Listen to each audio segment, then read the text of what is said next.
Okay, so I think this book is very original. I don't mean the content, but the way it's organized. Chapter 3 is words and its meaning, like literally words meaning. So, the author, it's not that he doesn't give the typical dictionary definition, but he gives us like an interpretation of the term and how it connects with his own research and his opinion. So yes, I get why he did it. He did it because later in chapter 4, like he starts talking about his visits to the factory and his research. So he uses these terms, and it's important that we have prior knowledge of them so we know what he's trying to say.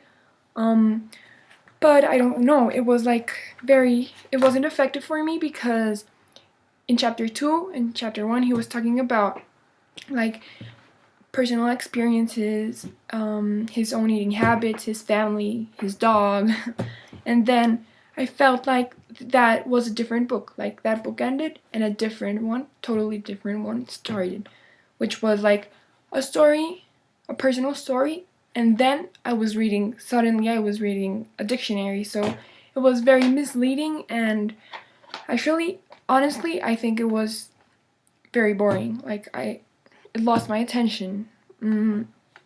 That completely, I don't know, divided my attention. So yes, I think that this book is hard to read.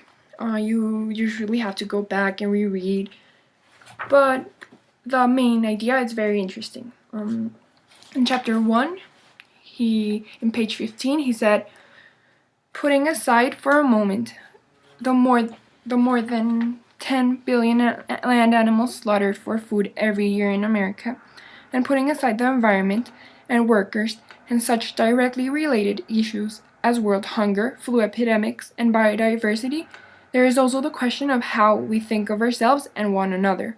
We are not only the tellers of our stories, we are the stories themselves. So I think this is referring to the quote. The author is trying to put in different words.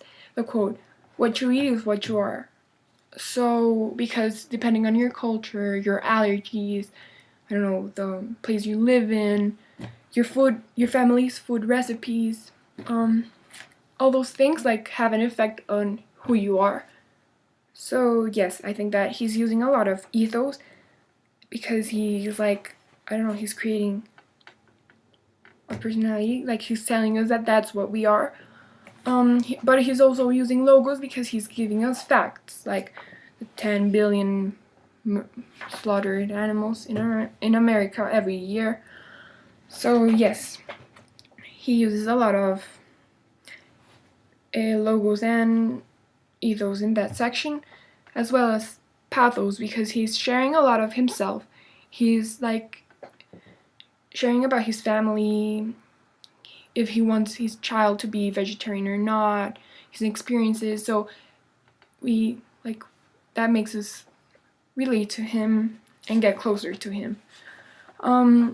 Later on, he talks about his visits to the factory, the slaughterhouses, the factory farms, everything, which I think that the message, what I got from that part was that he's trying to tell us that not that we shouldn't eat meat. He's trying to tell us that we shouldn't promote the inhumane conditions that animals have to go through. So that made me think a lot, and like this book, I'm not gonna be a vegetarian because of this book, but as I read it, it makes me reconsider my own eating habits. It's very similar to the documentary Food Inc. Like you watch it, the movie ends, and then you go out and say, I'm never gonna go to McDonald's ever again. And then 1 week passes and you're sitting with your friends laughing at McDonald's, eating hamburgers, nuggets, french fries, everything. So I think that this, as well as the movie, like it's in the moment. It makes you think in the moment. So I'm not gonna base my eating habits or my life decisions on this book, but I do think that like I understand where he's standing from, and I understand why he's saying what he's saying. He's saying that no, don't like the. I'm not saying that you shouldn't eat meat. I'm saying that you shouldn't promote those inhumane conditions that animals have to go through, and I completely agree. My partner, on the other hand, doesn't. Tomas, says that he hates this book, this doesn't make him change his mind, reconsider anything. So yes, it's depending on who you are, that this book can make an impact on you or not. For the moment, like, I'm not that engaged on it. Like, I thought, whoa, eating animals, okay. I was very into like changing like eating healthy and. So I thought this would be a great book to read, but it's not influencing my own eating habits. But yes, so yes.